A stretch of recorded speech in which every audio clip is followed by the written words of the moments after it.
Hi, Mercedes. How are you? I am good. I'm good. Thank you so much for joining me today.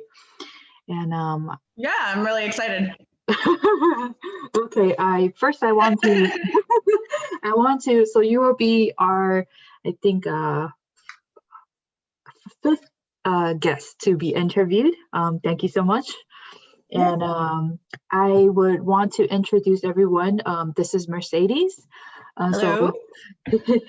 Fun little story is Mercedes is loves to travel. So she has been to many places by herself.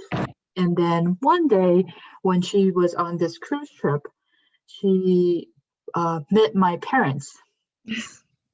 And my parents, right now at the moment, they love to travel. So they go on a lot of cruise trip.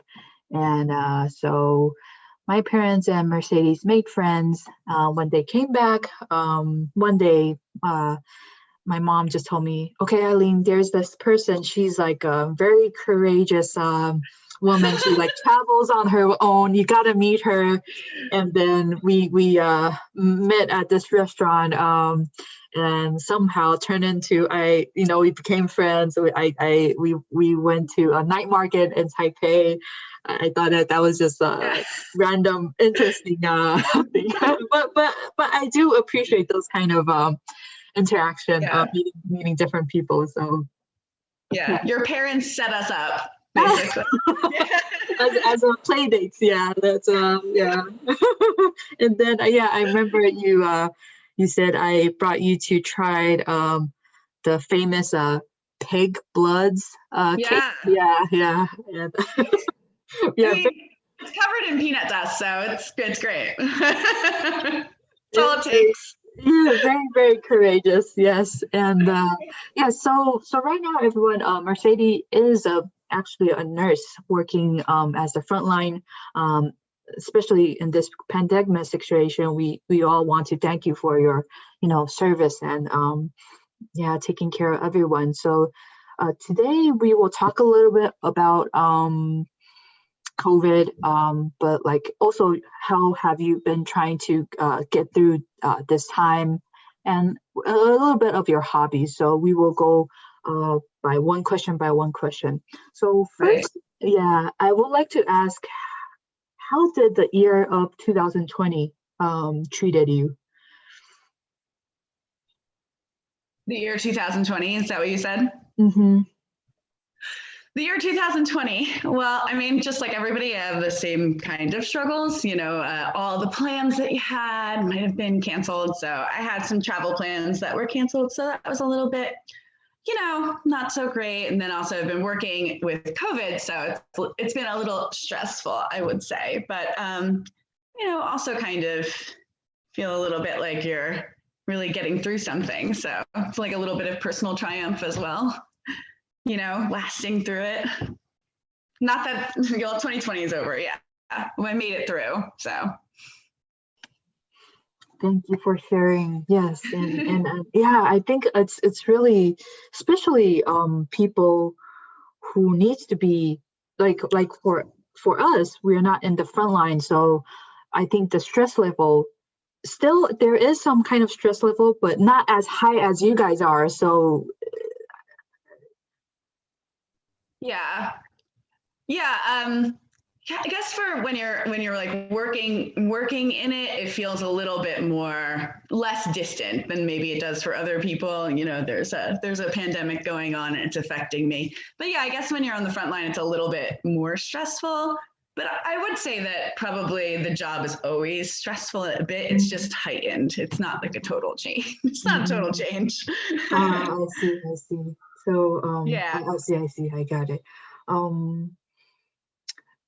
So okay, thank you for sharing that. And then and you asked about my hobbies too. And that's the thing about being isolated, is you think it'd be a really great time to work on all your hobbies. I'm working a lot, but getting back into I've bought a home. So essentially all my hobbies are basically building things and figuring out how to hang them on walls, because I didn't know how to do anything before I bought a home.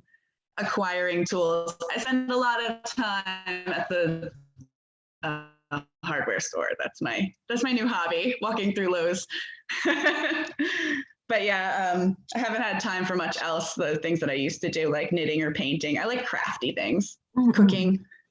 Oh, that's awesome. But congratulations on your home. Wow, yeah. Oh, so I do see what right behind you. You have a little bar corner. Is that what that? Oh, yeah.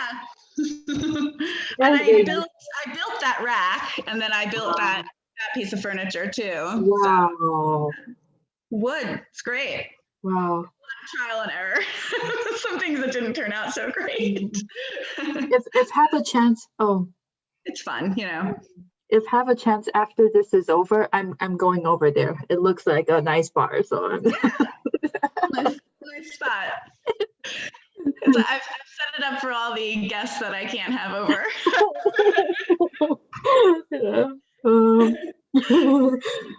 It's aspirational. The aspirational. I think it's something that you'll look very much forward, once this is over. Yeah, it will be wonderful to have people over. Right. So to the next question, I know like you have traveled so much. Right. Can you share like how many countries you have traveled so far, if you can like roughly count? I know that it'd probably be in the 40s, 40 wow. some odd countries. Wow. I started traveling, I would say, in 2006. So it's been good 14 years now. Can't believe it. I had never ever been anywhere until I was 22 years old, the first time I ever left the country. So yeah, it's been a good decade. What was the what like took you to take that first trip? So I think I was about 22 years old, and I was didn't have a plan, kind of post-college, didn't know what I wanted to do, I had not yet gone to nursing school, and I was kind of looking around for a job, and somebody kind of said to me, hey, you can go to Korea and teach English for like a year and you make a lot of money. And I was like, I thought about it for not even that long. I think I was just like, yeah, I'm just going to go. I'm just going to take that leap. So I moved there, and it turned into 3 years actually abroad. And that was the first time I ever left the country. I just packed my things and moved to Korea. It was the best decision I ever made. Changed my life. That is awesome. I think that, wow. So I think sometimes you just have to go with your instincts, maybe. Yes. As you said, like your leap, and then it turns into something beautiful that, yeah. Wow, that's awesome.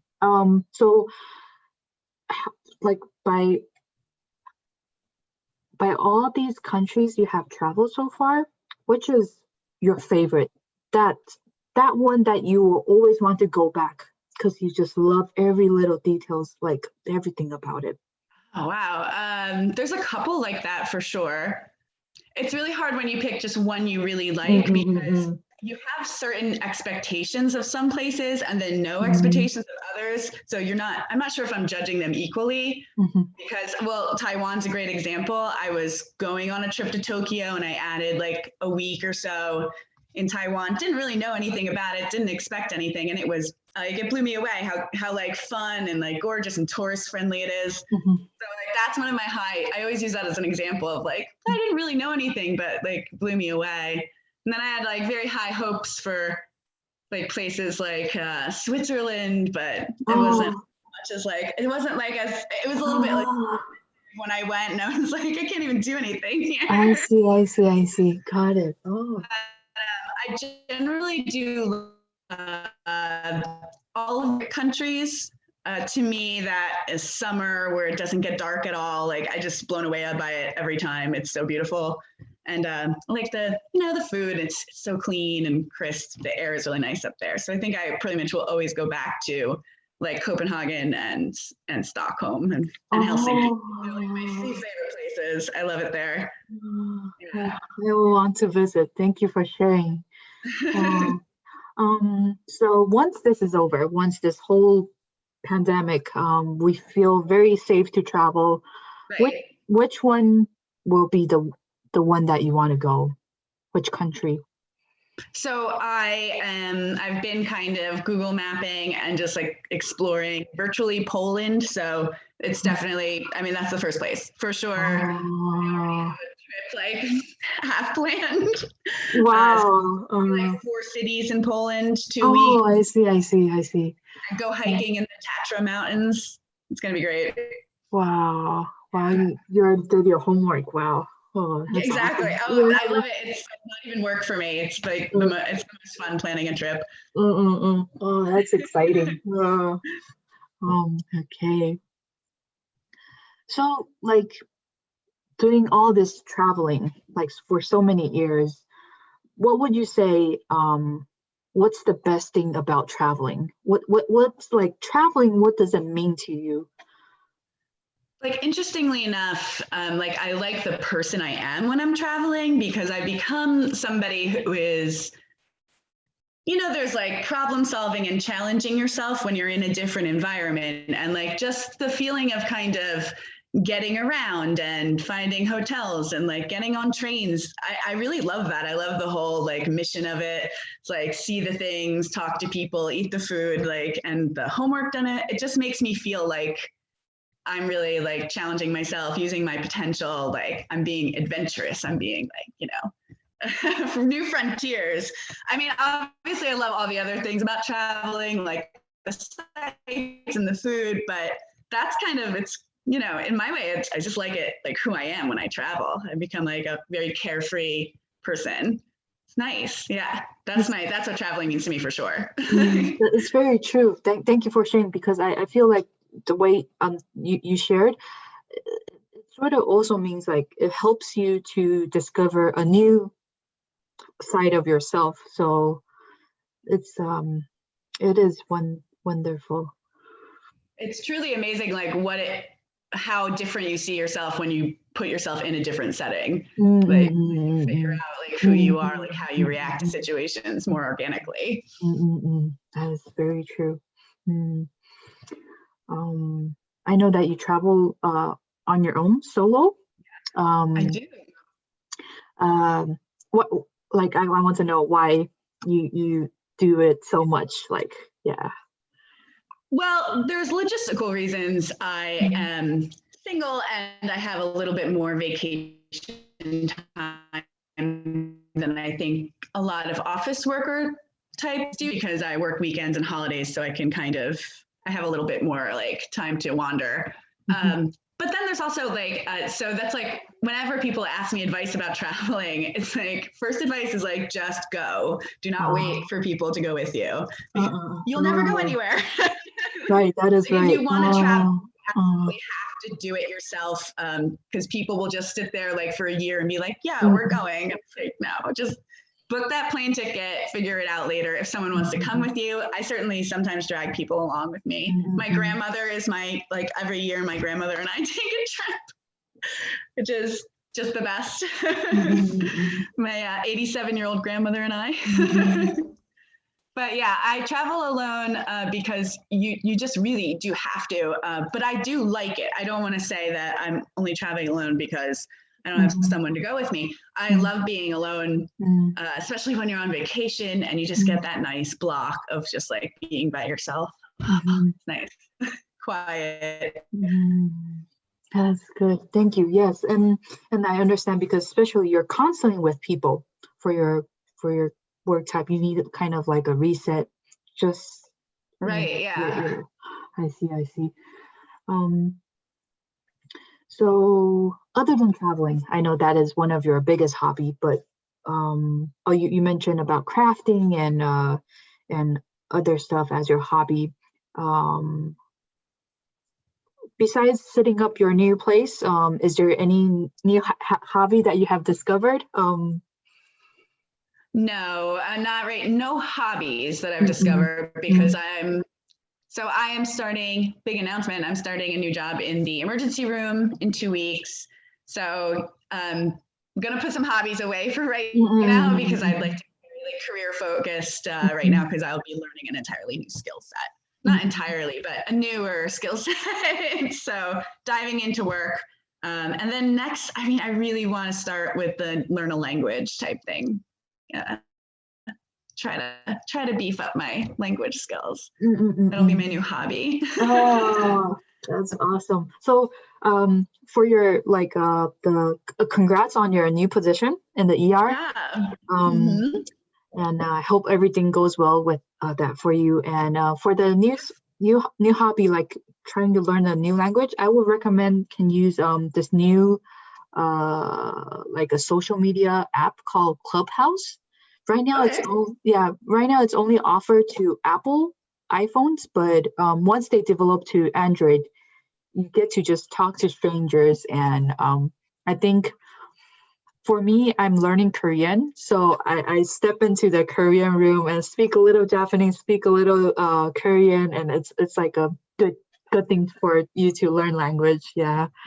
Are you watching a lot of Korean movies or cinema? Oh wow, yeah. I never watched that much. Like I don't watch Korean drama at all. Actually, I watch Japanese, or American.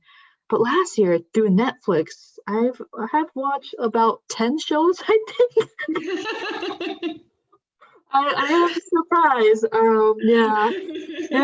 Wow. How about you? Watching a lot of TV. Have you watched any shows? Like overseas shows?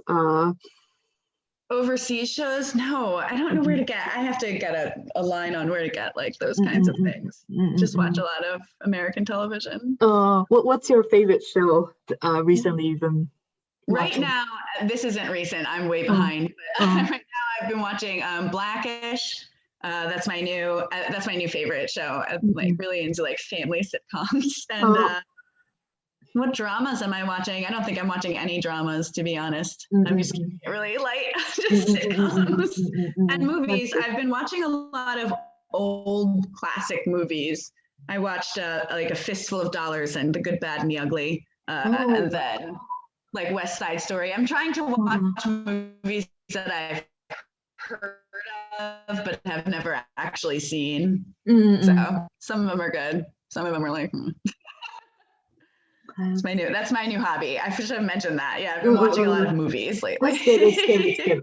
It really helps you to pull you into a different world, and you can just focus into that world. That's what I like about these. So right now, I believe so. You're focusing on setting up your new home and then preparing for your new position. Is there anything else? Anything else that you're currently working on, or like something that's interested in you? The language. What language do you want to learn? So definitely Spanish, because I have such a base. Like I studied it in school, and I kind of feel like when I can like read it when I look at it, like, okay, I know what this all says. So I feel like I'm just there. I just need to start actually practicing it. Oh, okay. You know, like I have the tools, but I have to actually like do it all the time. You got to speak and like watch and converse. But yeah, so for sure Spanish, and then we'll see how that goes. That's good.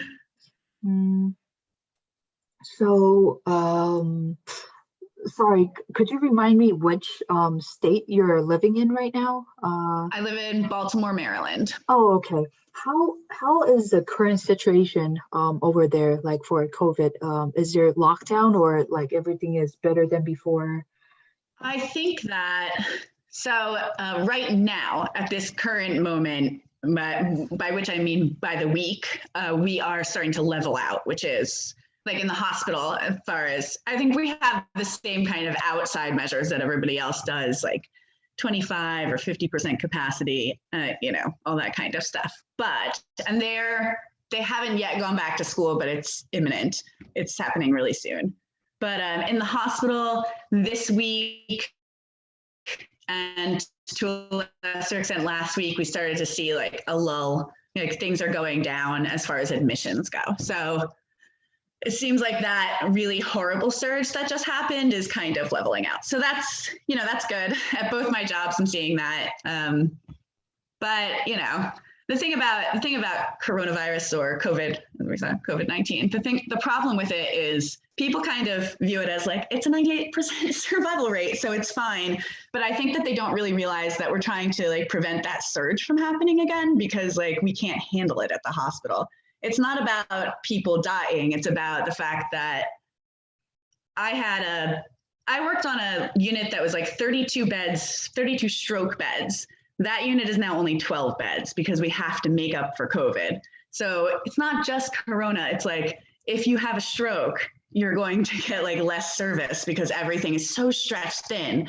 COVID might not affect you, but like, what if your dad has a heart attack? Like, it's going to affect you because we just don't have as much staff as we would to normally help with that. He might be transferred to another hospital. People are getting transferred out of state. It's like, it's too much of a stretch on the system as much as it is like, oh, I might die from Corona. That's not it. It's not the fact that like hospitals are just suffering when a surge like that happens. It's real. You don't want like a gynecologist intubating you, guys. That's what it's like. That's how bad it is, where we just don't have enough doctors. We don't have enough nurses. We don't have enough beds. We don't have enough of anything to treat all these extra people in the hospital. And they're there for weeks, taking up hundreds, thousands of beds. So just remember, it's more serious than you think. The message. Thank you for your strong message. The real image, what is going on in the hospital. Yeah. Any advice for us to keep healthy? I know like they have said now double mask is more effective. Take the vaccine. Anything else? Right. I think that people are doing okay in the outside world. When you're at the supermarket, everybody seems to be taking precautions. I think that we're seeing a lot, and this is just anecdotal evidence from me. I have not researched any real numbers, but I seem to be hearing the same story over and over again, is that I went to dinner with my mom and my mom's house, and like we got COVID, the whole family got COVID. It's because people are letting their guard down in more personal situations. You really gotta seal up your bubble, because whoever's in your bubble, whoever's in their bubble is also in your bubble. So that's, I think, how it's being spread in like small groups, actually. And like where the whole family gets it. And then whoever they've been hanging out with individually from each other then gets it, and it spreads in little pockets like that. But when you go outside, I mean, people are basically doing what they should do. I think that is it. Yeah. Thank you. Yeah, that's very true. Yeah,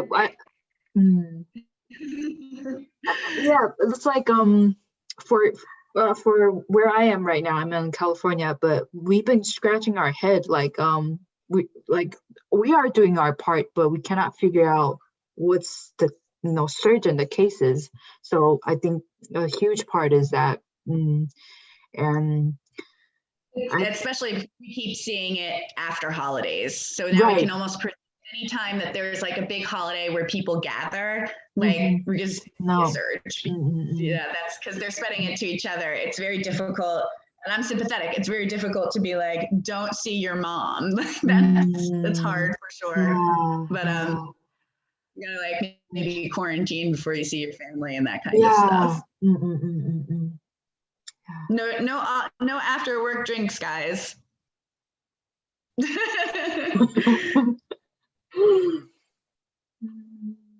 So all good.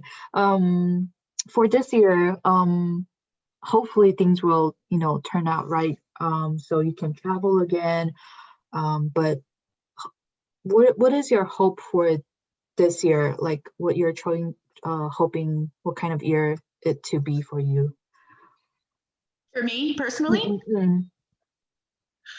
I think I'm just kind of, I think like every year, it's some kind of, hopefully we work on ourselves as a person. I feel like I don't want to just fall into this, I know I'm working on my house, but I think I want to do something like learn a language and travel a little bit more just for a little bit of personal growth. It's time to start beefing up my knowledge on something, to try to learn something new about myself, as opposed to just, because lately I've just been working and sleeping. I need to take some time out for self-care. That's what I'm going to work on this 2021, and I'm really hoping I'm going to get it. To people at Mercedes workplace, give her a holiday, please.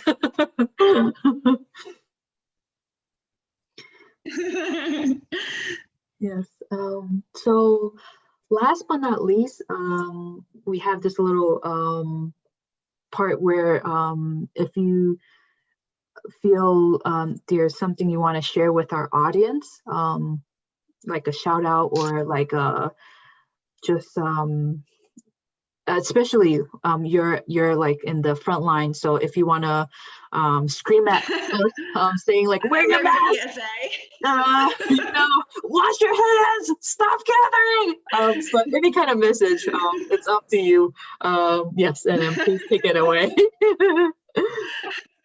I don't want to say stop gathering. I think that you just have to be more reasonable, more safe, have social interactions, but keep your group very small. Don't start going out with lots of people and that kind of thing. But oh God, a message to the audience. No, I think it's more about there's a certain amount of resistance to the rules that they've given about wearing a mask, but it's just like covering your mouth, guys.